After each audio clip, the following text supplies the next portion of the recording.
Never look down on anyone, no matter how poor or weak they seem. Power, wealth, and beauty can fade, but kindness lives forever. The person you laugh at today may hold the key to your tomorrow. Always treat others with dignity, because the tables can turn in the blink of an eye, and some mistakes can never be undone. It was a cold, wet afternoon in Lagos. The clouds had been crying since morning, and the roads were flooded with puddles and sticky mud. Construction workers had dug up the roadside again, and the red soil mixed with the rainwater made the entire area a mess. An old woman, dressed in a faded wrapper and worn sandals, walked slowly along the edge of the road. Her back was slightly bent, and she used a long wooden walking stick to help her move. Her gray hair was covered with a cloth, and her tired eyes looked down at the ground as she carefully stepped between puddles. She was almost at the end of the road when a loud engine roared behind her. Vroom! A white Range Rover with dark-tinted windows came speeding down the muddy road. The tires were thick and clean, too clean for a road like this.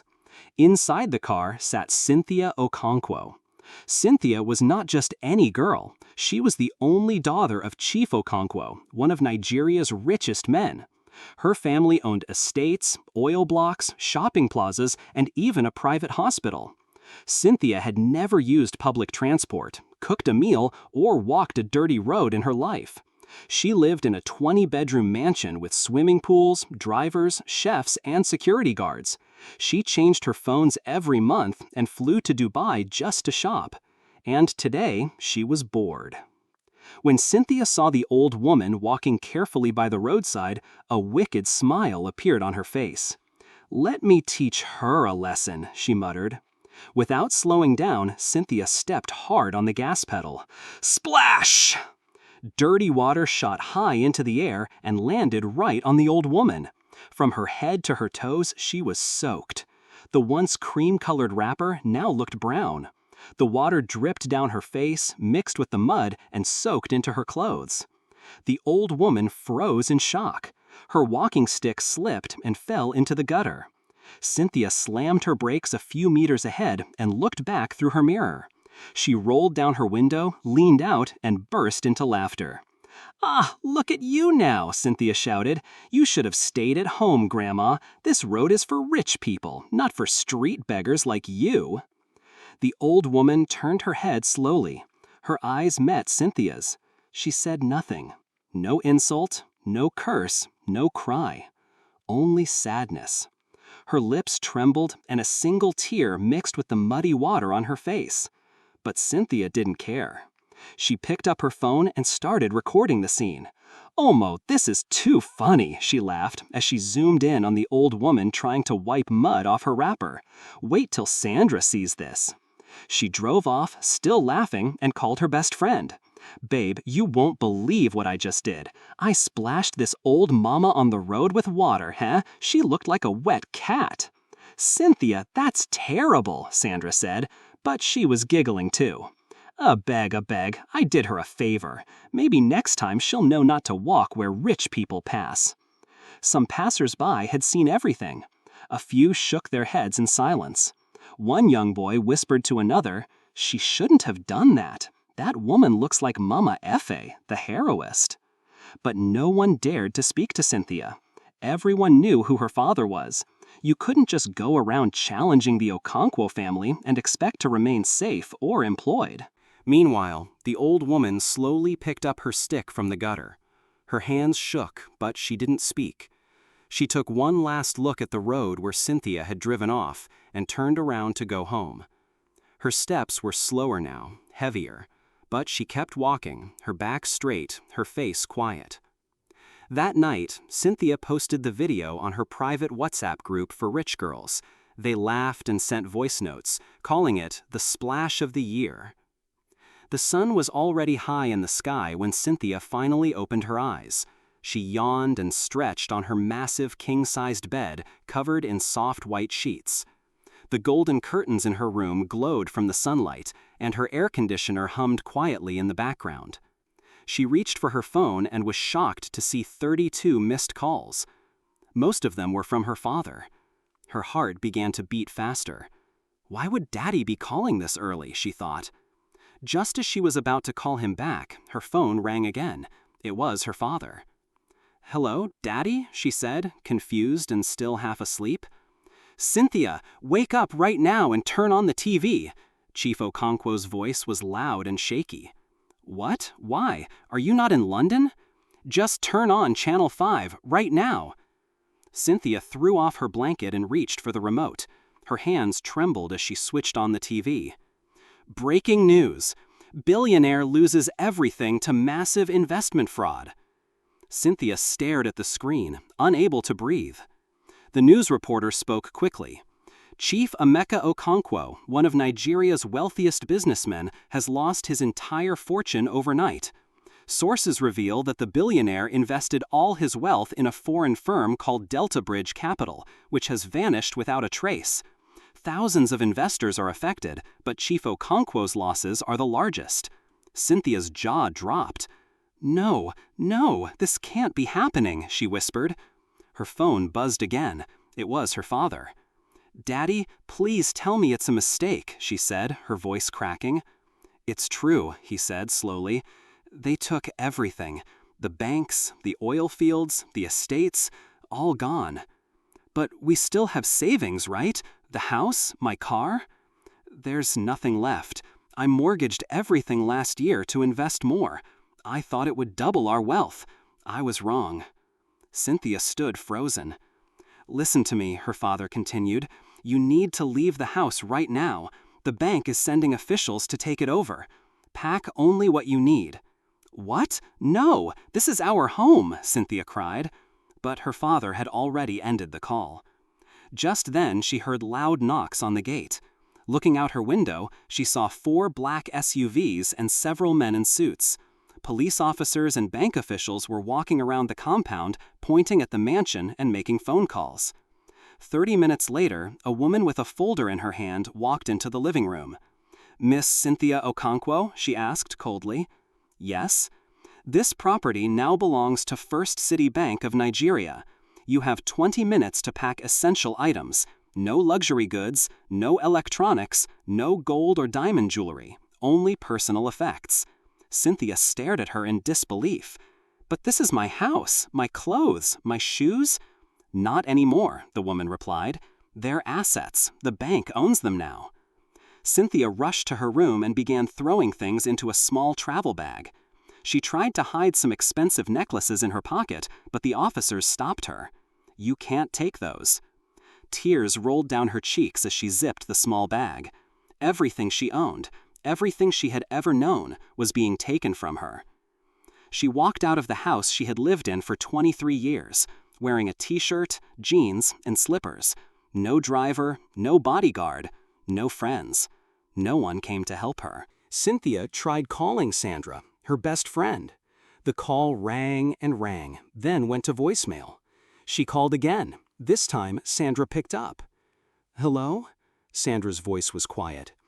"Sandra, please, can I come stay with you for a while? Everything is gone." There was silence on the line. "I'm sorry, Cynthia. My parents said I shouldn't get involved. This whole thing, it's bad for our family's image. I hope you understand." Cynthia's mouth fell open. "Are you serious?" "I have to go. I'm sorry." The line went dead. One by one, she called all her rich friends. Some didn't pick. Others sent short messages. "Please don't call me again. We're praying for you. I can't be seen with you right now." Within hours, the girl who had once walked on red carpets was now walking barefoot on muddy roads, the same roads she used to splash others on. No one offered her a ride. No one offered her help. Some people even laughed when they saw her dragging her small bag along the street, covered in sweat, tears, and dust. And for the first time in her life, Cynthia understood what it meant to be poor. 3 days had passed since Cynthia lost everything. She had not eaten anything solid in over 48 hours. Her lips were dry, her stomach growled like a wild animal, and her once smooth skin was now rough and dusty. Her white designer shirt was stained. Her hair, which was always styled by professionals, was now tangled and dirty. She slept behind a shopping complex on the cold pavement, using her bag as a pillow. Sometimes she cried until she couldn't cry anymore. No one stopped to ask if she was okay. People just walked past, like she didn't exist. How did my life change so fast? She asked herself over and over again. One morning, as she sat outside a food vendor's shed, staring at people eating hot rice and stew, she felt someone touch her shoulder gently. Cynthia? She turned around slowly. It was Tunde, a young man who used to be one of the drivers in her father's company. Tunde? Cynthia gasped. He looked shocked. My God, is it really you? She nodded slowly, her eyes filling with tears. What happened? He asked, kneeling beside her. Cynthia could barely speak. She whispered, We lost everything. Daddy's money, the company, our house, it's all gone. Tunde looked at her sadly. You haven't eaten, have you? She shook her head. Without another word, Tunde went to the food vendor and bought her a plate of rice and meat with cold water. Cynthia ate slowly at first, then faster, her hands shaking as she swallowed every bite. Thank you, she said, wiping her mouth. Thank you so much. Tunde sat beside her quietly for a few minutes, then asked, Cynthia, are you sure this is just about money? She looked at him. What do you mean? He sighed. Sometimes, when things fall apart this quickly, it's not just physical. It could be spiritual. Cynthia frowned. Spiritual? Yes, sometimes people do something wrong and the universe fights back. Cynthia's mind suddenly went back to the old woman, the splash, the laughter, the look in her eyes. She shivered. She told Tunde everything, how she had splashed muddy water on an old woman just one day before her father's downfall, how she had laughed and recorded it like a joke, how the old woman said nothing but simply walked away. Tunde's eyes widened. Cynthia, that was dangerous. That old woman, she might not have been ordinary. Cynthia's voice cracked. Do you think she cursed me? I don't know, but I know someone who might. Who? Baba Ifanyi, a seer. He lives in Mushin. People say he sees things others cannot. Without wasting time, Cynthia agreed. She had nothing left to lose. The next day, they went to see Baba Ifeanyi. His house was a small, quiet bungalow surrounded by plants. An old wooden sign hung outside, "The eyes that see what is hidden." Inside, the air smelled of herbs and burning incense. The old seer sat cross-legged on a mat, his face calm but serious. His white beard reached his chest. He didn't speak for a while. He just stared at Cynthia. Finally, he said, "You carry a shadow." "A what?" she asked softly. "You were cursed by someone whose heart you broke, a woman protected by ancient spirits." Cynthia's heart dropped. "The old woman?" He nodded. "She didn't need to speak. Her pain was heard by powers you cannot see. And now those powers have turned your world upside down." Tears rolled down Cynthia's cheeks. "Please, can you remove the curse?" Baba Ifeanyi shook his head. "Only the one who was wronged can break it." "Then I must find her," she said quickly. "I must beg her to forgive me." The old man gave a slow nod. "If her heart truly forgives you, your life may be restored. But be warned, time is not always on our side." As she left the seer's house with Tunde, Cynthia felt something she hadn't felt in days: hope. She was determined to find the old woman. But where would she even start?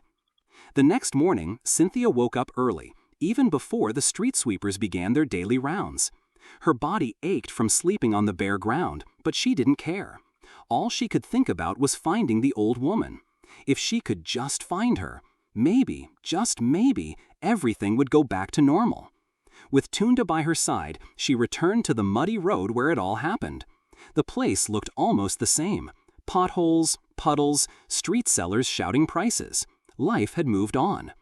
She asked the first woman she saw, a banana seller, "Excuse me, Ma, do you know an old woman who walks this road often? Gray hair, walks with a stick, wears a wrapper?" The woman looked at her suspiciously. "Why you dey ask?" "Please, I need to find her. It's very important." The banana seller shook her head. "A lot of old women pass here. I no sabi the one you dey talk about." Cynthia moved on. She asked Okada riders, shopkeepers, even beggars. Most of them ignored her. Some looked at her dirty clothes and waved her away like she was crazy. Hours passed. The sun beat down on her back. Her throat was dry and her feet were sore. But she didn't stop. Then, finally, as the sky began to darken, a young boy selling newspapers pointed at her after she asked the same question for the 100th time. "You're talking about Mama Effie," he said. Cynthia's heart skipped.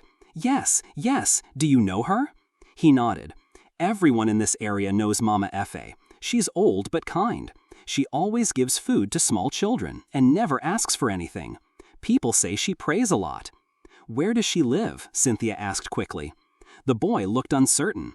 "She lives in Ajagunle. It's far from here, but I know someone who can take you." "I'll go," Cynthia said. "Please take me there." The boy introduced her to his older cousin, who agreed to escort her for a small fee. Cynthia didn't have money, but Tunda promised to pay him later. They boarded a crowded bus, squeezed between sweaty passengers, and after nearly 2 hours of bumpy travel, they arrived in Ajagunle, one of the poorest neighborhoods in Lagos. Cynthia had never seen anything like it. Wooden shacks stood on weak stilts over smelly water. Children played barefoot in dirty puddles. The air was thick with the smell of smoke and sewage. People looked tired, but went about their lives with quiet strength. "This is where the forgotten ones live," the cousin said. Cynthia followed closely as they walked down a narrow path between houses. Soon, they reached a small group of people gathered outside a little wooden house. Some were crying, others whispered. "What's going on?" Tunde asked a nearby woman. The woman's eyes were red. She looked at Cynthia, then answered softly. "Mama Effie is dead. She passed in her sleep last night." Cynthia felt like the ground beneath her had disappeared. "What?" she whispered. No, please, no." She pushed past the people and tried to go into the house, but 2 men blocked her. "Who are you?" one of them asked. "I need to see her," Cynthia cried. "Please, I need to talk to her." "She's gone," the man said firmly. "The body is already being prepared for burial." Cynthia dropped to her knees and burst into tears. "She can't be dead. She can't. I came to say sorry. I came to beg." The people around stared at her, confused. "Did you know Mama Effie?" one woman asked. Tunde stepped in and gently pulled Cynthia back. "Please forgive her. She's not well." As they walked away, Cynthia could barely speak. She was shaking, broken, and full of regret. "She's dead, Tunde," she whispered. "She's gone. I came too late." They returned to Mushin to see Baba Ifanye. When Cynthia told him what happened, the old seer closed his eyes and sighed deeply. "Then it is finished," he said. "What do you mean?" she asked, her voice shaking. "The curse can no longer be lifted. Only the heart that was hurt can break the chain, but that heart has stopped beating." "There must be another way," Cynthia begged. "Please." Baba Ifanye looked at her with sadness in his eyes. "There is no other way. You will carry this weight for the rest of your life. The spirits have passed their judgment." Cynthia dropped to the floor, sobbing loudly. Her cries filled the small room, but nothing could change the truth. She had come to ask for forgiveness, but she came too late. Weeks passed, and Cynthia's world grew darker with each day. She now lived under a broken bridge near the city's edge. Her hair was uncombed, her skin darkened by sun and dust, and her once flawless face was now thin and hollow. At night, she slept beside other homeless people, using torn cardboard as a mattress and a plastic bag as a pillow. No one recognized her anymore, not even those who once followed her on Instagram, begging for beauty tips or fashion advice. Her phone had been taken by a street thief weeks ago, but she no longer cared. The world she once knew was gone. One cold morning, as she sat at a corner hugging her knees, she heard a voice she hadn't heard in a long time. "Cynthia?" She turned around slowly. It was her father, Chief Emeka Okonkwo. But he was no longer the powerful man he used to be. His fine suits were gone, replaced by an old shirt and sandals. His eyes looked tired, his beard had grown, and his shoulders were slouched like someone carrying the weight of the world. "Daddy," Cynthia whispered. Tears filled their eyes as they hugged. It was a long, silent hug, one filled with pain, regret, and love. "I'm sorry, my daughter," he said, holding her close. "I should never have trusted those people. I should never have lost our money." "No, Papa," she said quietly. "It wasn't your fault." Then she told him everything. About the splash, the old woman, the curse, the visit to Baba Ifanye, and the moment she arrived too late. Chief Okonkwo sat in silence as she spoke. He didn't interrupt, he didn't look away.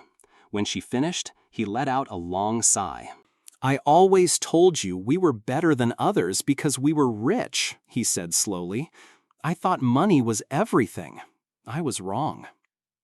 He looked around at the dirty street, at the people passing by, at the flies buzzing around an open gutter. "Now we know what it feels like to be on the other side," he said. Cynthia nodded. "I laughed at someone's pain, Papa. I treated her like trash, and now this is my punishment." For the next few months, father and daughter survived the hard way. They begged for food at traffic lights, they fetched water from leaking pipes. Some nights, they shared one small piece of bread. Some days, they went to sleep hungry. And yet, something began to change inside them. Cynthia started helping other homeless people. She shared her food when she could. She helped an old blind man cross the road. She cleaned the corner where she slept and helped organize a small cooking group with other women on the street. She didn't do it for attention. She did it because she understood now what it meant to be looked down on, ignored, laughed at. One afternoon, as she handed a plate of rice to a mother with 2 children, she whispered to herself, "This is how I make peace now, even if the curse never lifts." People started to notice the change in her. Some called her Sister Cynthia. Others simply nodded with respect when they saw her.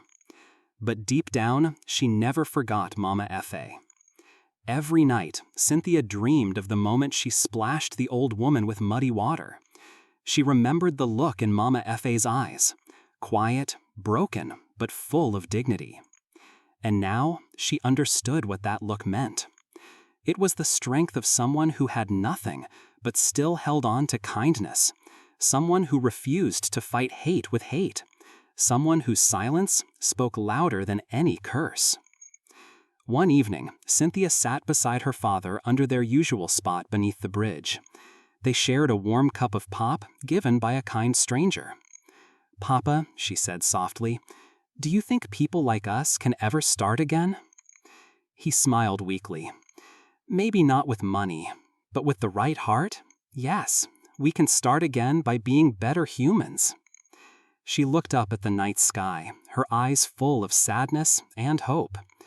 "I wish I had learned that lesson before it was too late,"